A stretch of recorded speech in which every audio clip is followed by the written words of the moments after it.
What's up, guys? It's Coach Wardlaw here with another day in the life of a Texas high school football coach, and it's our last day of junior high camp. It's been a long 2 days so far being back to work for teachers and having our junior high camp, but we get to wrap it all up today. To help wake my mind up a little bit, since it's been a long couple days, I throw down some of these neuro mints to help me lock in for my workout. I go to the equipment room and grab some of the bands I'm going to need. I'm doing my second push day circuit of the week. On my push days, I try to emphasize chest, triceps, and shoulders. When I got done working out, I put my bands up. We've already got a bunch of our helmets that we haven't given out yet set aside because we're going to be passing out some equipment to some of the freshmen that are at junior high camp tonight. I'm going to go hop in the sauna to sweat out some demons, but I'm going to hop in this cold tub afterwards.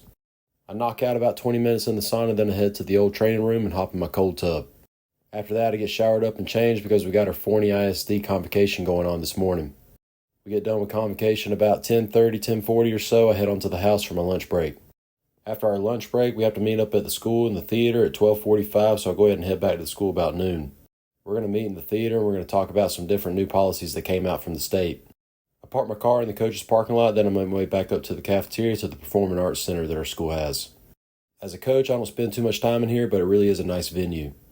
After our meetings this afternoon, I'll stop by my new classroom. You always know where it's at because there's a big picture of Uranus hanging up. I make my way back down to athletics. I got a little bit of spare time before junior high camp starts, so I start watching some more tape of our first game of the season against Lake Highlands.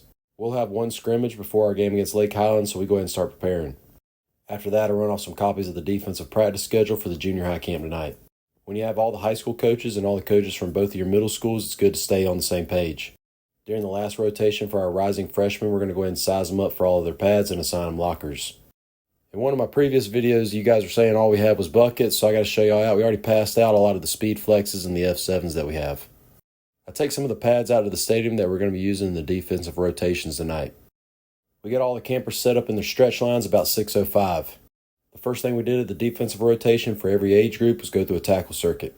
When it was the freshmen's rotation to go to the indoor, that's when we did all of our equipment checkout with them. After they get assigned their lockers, it's time to head back out to the field. We got to pass out the camp t-shirts.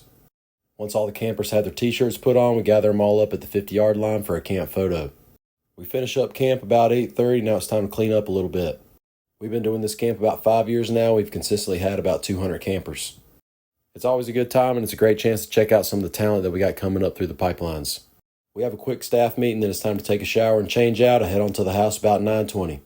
As always, I appreciate you guys watching another day in the life of a Texas high school football coach. Y'all be good.